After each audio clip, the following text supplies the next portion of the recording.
We were flat broke after the Silver Swords fiasco. Not a single sea bill to our name.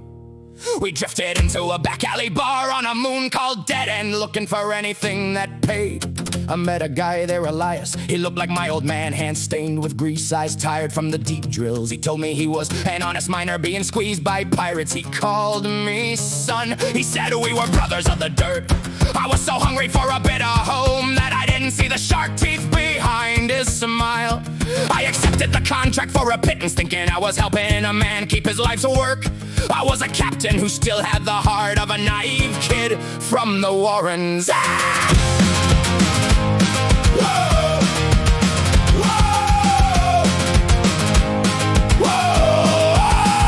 Elias had a handshake that felt like a stone, the kind of old miner that I'd always known. He said, Starner, the pirates are taking our ore. We're just simple people, we don't want a war. Help us defend the big bridge on the ridge, and we'll pay you in spare parts and gratitude. I saw the dust on his boots and I saw the old scars, while the logic was blinded by the light of the stars. I had to negotiate with the pirate leader's crew via long-range vid link to see what they do. I stood in the hangar with the light at my back, trying to look tough in my flight suit of black. But the suit was worn thin from the years in the heat, and the hangar floodlight gave him more than a treat. I didn't realize until Elena walked in why the pirate was wearing such a wide toothy grin. He wasn't looking at my guns or my tactical face, he was looking at my translucent suit all over the place.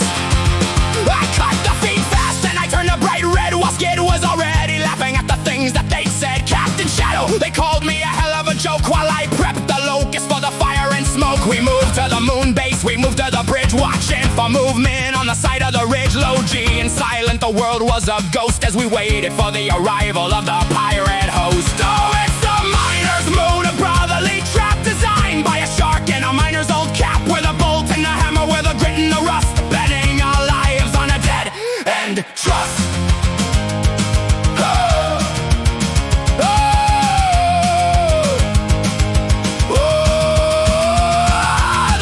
Arrived, but they weren't in scrap, they were in Starner grade armor, a tactical trap. I saw the family crest on the side of the lead, and I realized that Elias had lied for our head. The pirates were his brothers, elite and well-fed, and they wanted my leopard for the life that they led. They didn't want the bridge, they didn't want the ore, they wanted my ship and a whole lot more. They crashed the horizon in a 100-ton frame, and Atlas called vengeance was making its name. We were 5 lights and mediums, outgunned and alone, facing a mountain of steel on a moon made of bone. I looked at the bridge and I looked at the weight, realizing that brothers are the masters of hate. The logic was screaming, the logic was cold, while Elias was counting the Steiner's stamped gold.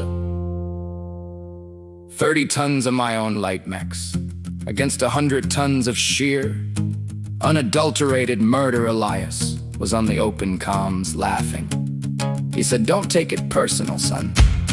It's just that a leopard is worth more than a few brimstone rats." I sat there in the cockpit, my face still burning from the video call embarrassment, and watched that Atlas take its first step onto the ore bridge.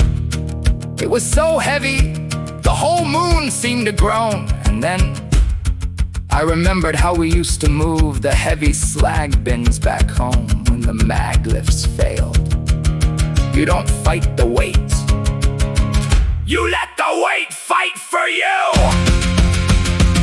Elias thought he was the architect, he thought he built a perfect cage, but he forgot one thing about miners. We know exactly how much stress the structure can take before it gives up the ghost. I told the team to hold their fire on the mechs. I told them to look at the bridge anchors.